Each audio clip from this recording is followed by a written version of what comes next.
नमस्कार, आशा मसाले रेसिपीमध्ये तुमचे स्वागत आहे। मी आज बनवणार आहे शेंगदाण्याची पोळी। तर या ठिकाणी मी शेंगदाणे भाजून व्यवस्थित त्याची फोलपाटी काढून घेतलेली आहेत आणि मी या ठिकाणी कणिक मळून घेतलेली आहे गव्हाची। याच्यामध्ये गूळ पावडर मी घेतलेली आहे। या ठिकाणी गूळ पावडर मी वापरणार आहे।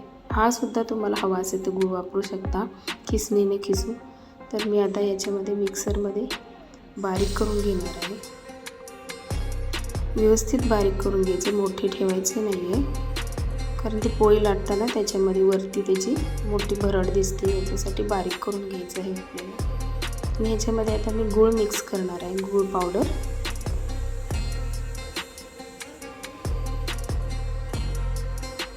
आपल्याला जितकं गोड हवं त्याप्रमाणेच गूळ घ्यायचं। याच्यामध्ये 3.5 चमच मी गूळ घातलेला आहे।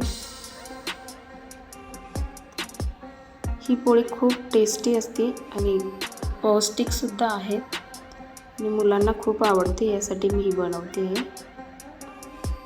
ते अशा पद्धतीने मी ते पोळी लाटणार आहे। याच्यामध्ये व्यवस्थित सारण भरून घेणार आहे मी। आपल्याला जितका गोळा हवा आहे त्याप्रमाणे आपण गोळा बनवून घेऊ। त्या पिठामध्ये असा गोळा बनवून घ्यायचा आहे।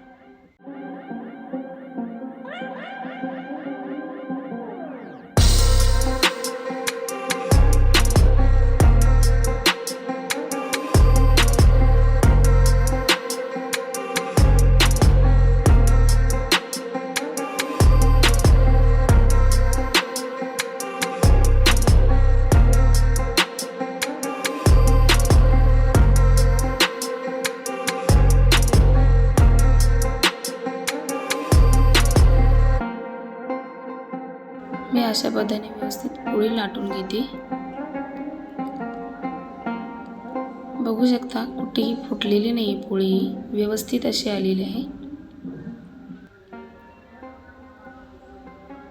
आपल्या शेंगदाण्याचं कूट थोडं मोठं जरी असेल तर पोळी फुटते, शक्यता असते फुटण्याची। तर या ठिकाणी मी पोळी व्यवस्थित भाजून घेणार आहे।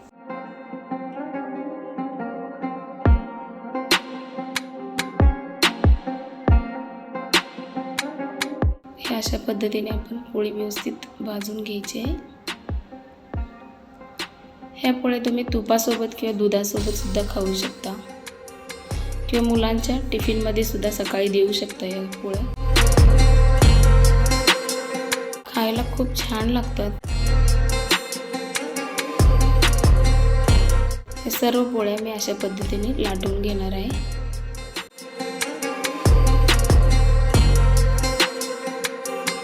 आमच्याकडे कोल्हापुरी तिखट मसाला आहे विकण्यासाठी, आपल्याला हवा असेल तर प्लीज कॉन्टॅक्ट करा।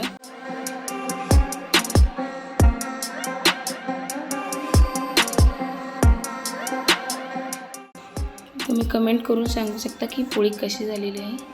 तुम्हाला हा व्हिडिओ आवडला असेल प्लीज लाईक करा, शेअर करा आणि सबस्क्राईब करा। धन्यवाद।